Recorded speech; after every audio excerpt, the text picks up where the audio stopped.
Welcome to Priya's world 360. இன்னைக்கு learn எவ்ரிதிங்கில் நம்ம பார்க்க போகிறது ஆடிப்புறத்துக்கு புதுவிதமான வளையல் மாலை. வாங்க வீடியோக்கு போகலாம்.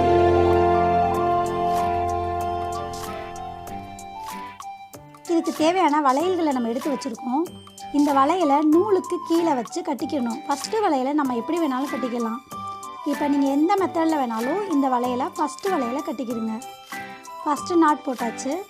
இப்போ அதுக்கு அடுத்து கட்டுற வளையல் எல்லாமே நம்ம நூலுக்கு கீழே, இந்த நூல் பார்த்திங்கன்னா 2 நூல் எடுத்துருக்கோம். அதாவது நம்ம கால் கட்டு கட்டுறதுக்கு எப்படி யூஸ் பண்ணுவோமோ அதே மாதிரி தான் இந்த வளையல் மாலை கட்ட போகிறோம். இந்த வளையல் மாலைக்கு ஃபஸ்ட்டு இந்த 2 நூலுக்கும் கீழே ஒரு வளையலை வச்சுட்டு இப்போ லைட்டாக நூலை விரிச்சிங்கன்னா ஒரு கேப் வரும். அந்த கேப்பில் இந்த நூலை நம்ம எக்ஸ்ட்ராவாக இருக்கிற நூல்களை விட்டு எடுக்கணும். அப்படி எடுக்கும்போது ஒரு பின்னல், அதாவது நம்ம சடை பின்னுற மாதிரி ஒரு பின்னல் உருவாகும். இப்போ அடுத்தடுத்த மாலையை இதே மாதிரி கட்டும்போது உங்களுக்கு எப்படி பின்னுறங்கிறது தெரியும். இப்போ மாலையை நல்லா டைட் பண்ணியாச்சு. லைட்டாக நூலை பிடிச்சி இழுத்தாலே நல்லா டைட் ஆயிரும் இந்த மெத்தடில். இப்போ கீழே வைக்கிறோம். கீழே வச்சுட்டு மேலே உள்ள நூலை 2ஆக விரிக்கணும். லைட்டாக விரித்தா ஒரு கேப் வரும். இப்போ வளையலை முன்னாடி மூவ் பண்ணிவிட்டு அந்த இடையில உள்ள கேப்பில் இந்த நூலை விட்டு எடுக்க போகிறோம். இப்போ வளையலில் ஒரு நாட்டு வரும். இந்த லைட்டாக கொஞ்சம் பிடிச்சி இழுக்கும்போது அது டைட் ஆயிரும். இதே மாதிரியே நம்ம எல்லா வளையலையுமே கட்டி எடுத்துக்கலாம். இப்போ வரிசையாக எல்லா வளையலையுமே கட்டி எடுத்துக்கிறோம்.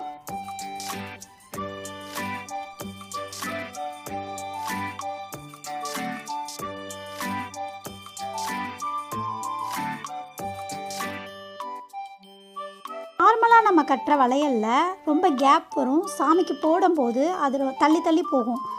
வளையல் மாலை கட்டினதுக்கப்புறமா அட்ஜஸ்ட் பண்ணிக்கிட்டே இருக்க வேண்டியது இருக்கும். ஆனால் இந்த மெத்தடில் வளையல் கட்டும்போது நீங்கள் எப்படி ஒரு பூ மாலை அப்படியே சாத்துறீங்களோ அதே மாதிரியே அம்மனுக்கு போட்டுடலாம். இப்போ இது மறுபடியும் சைஸ் மாறவே மாறாது, நல்லா டைட்டாகவே இருக்கும். நீங்கள் எதுவுமே பண்ண தேவையில்லை.